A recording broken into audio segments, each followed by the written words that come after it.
It's unnerving. And fear because I have never spoken to a werewolf like this before. They would skin me alive if I dared. Would you like to go back with me? He asks after a long silence, but that's when I finally look up. He just accepted me as a gift. And now he is asking me if I want to go with him? None of this makes sense. Goods like me don't get choices, Alpha. We obey. Stop being sarcastic, Lyra, he says coldly. But there's no malice in his voice. Only a sharp edge of authority. I'm not your enemy here. In fact, I truly understand how you feel. Do you? I say before I can stop myself. But I am marveled that a werewolf can hold a conversation with me that is not filled with condescension and berating. He nods. I do, he says firmly. I have a younger sister about your age. She was also stolen from us when she was a child. We've done everything to find her, but so far, we haven't succeeded. Seeing you like this reminds me so much of her, and I can't stop wondering what she is going through. My eyes widen in disbelief.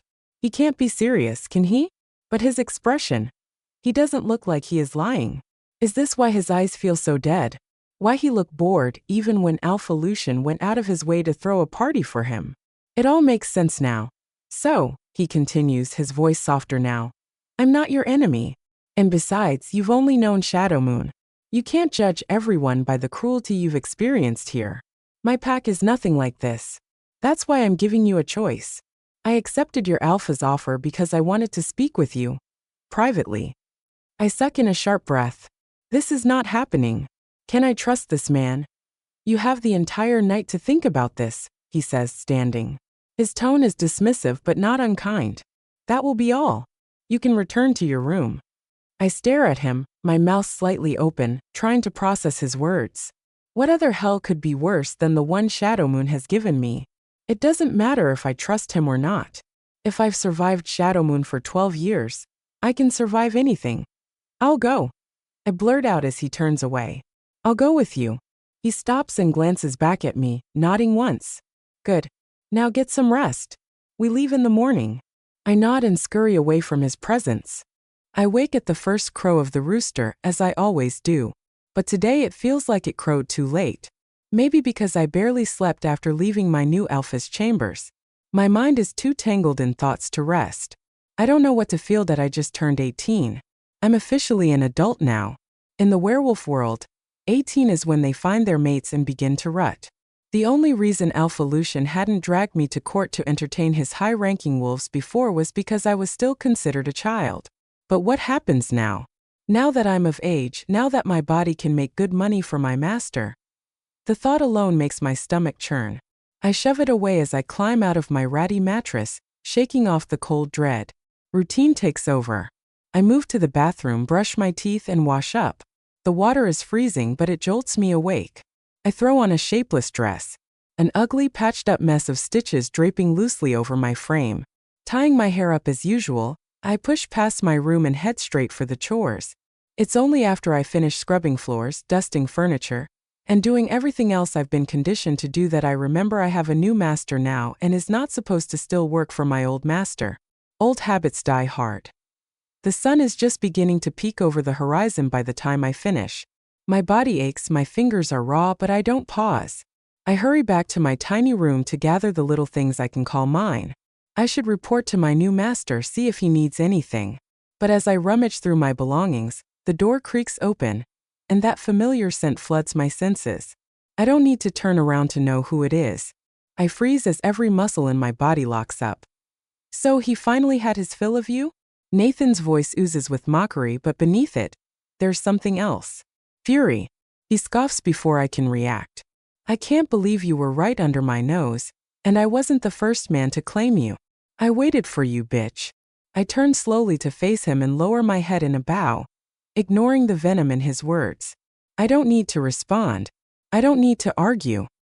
He doesn't need to know that my new master never laid a hand on me last night. I keep my mouth shut and continue packing. But Nathan, being the insufferable power-drunk wolf that he is, has no concept of personal space. Before I can sidestep him, he moves, blocking my path.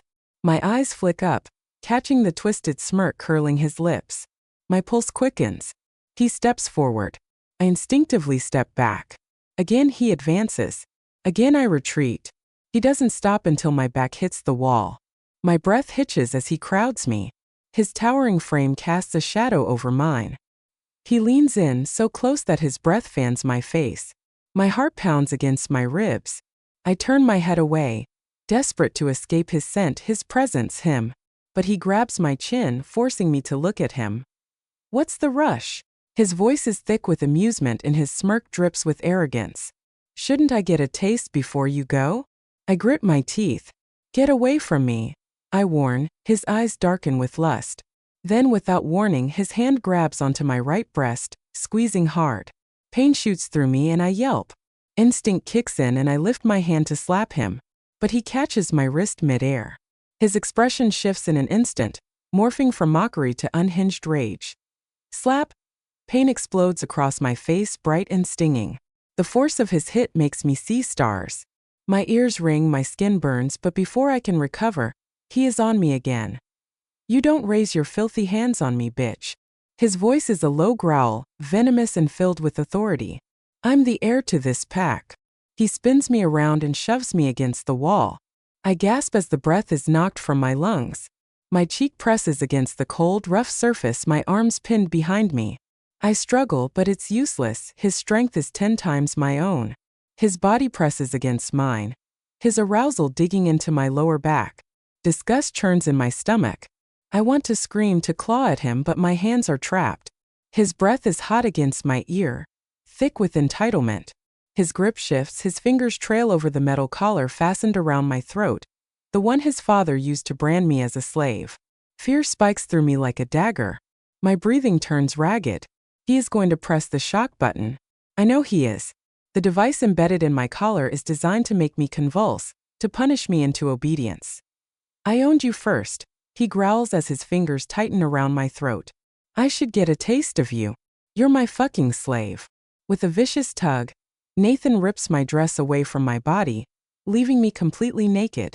Cold air rushes over my bare skin, but it's nothing compared to the icy terror flooding my veins. His rough hands grab my breasts, squeezing hard. His breathing is ragged with anticipation as he grinds me. But he makes a mistake. He is no longer caging my hands. I don't hesitate. I lash out, grabbing his wrist and sinking my teeth into his flesh as hard as I can. Nathan yelps. A furious snarl rips from his throat as he jerks his hand away. The moment his grip loosens, I bolt. My feet barely touch the ground as I sprint toward the door. My heart pounding so hard it drowns out all other sounds. I almost make it. Almost. But almost means nothing when dealing with a werewolf. Nathan moves faster than I can blink. His strength is brutal as he catches me by the arm and whips me around. Slap. The first strike sends my head snapping to the side. Slap. The second makes the room tilt.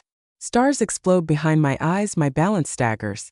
Before I can regain my footing, he grabs me and hurls me against the wall. My skull cracks against the hard surface, and a sharp bolt of pain shoots through my head. The world spins, my vision blurs. I barely register Nathan's presence before he is on me again. Another slap. Then another. The blows rain down on me.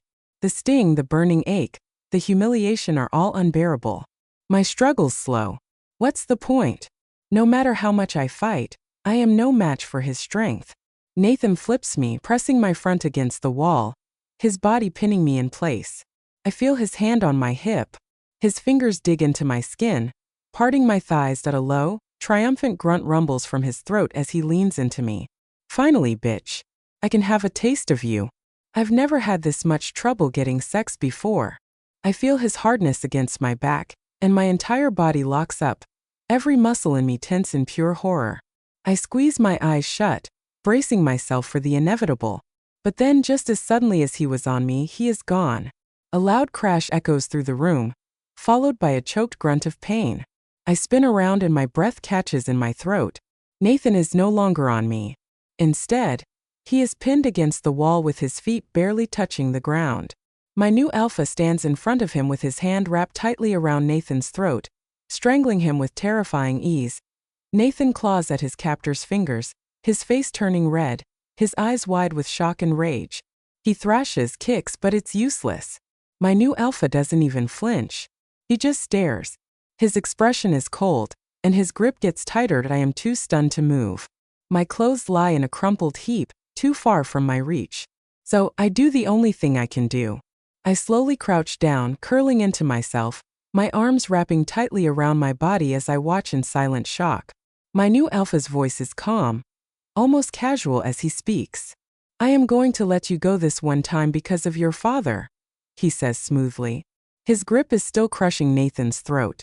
But listen to me carefully, Nathan. His voice lowers into something darker, something dangerous. You do not have the right to touch what belongs to me. She is mine. I do not appreciate people touching my property. My new alpha finishes with finality.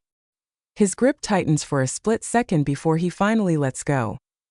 Nathan drops to the ground, coughing violently, clutching his throat as he struggles for breath.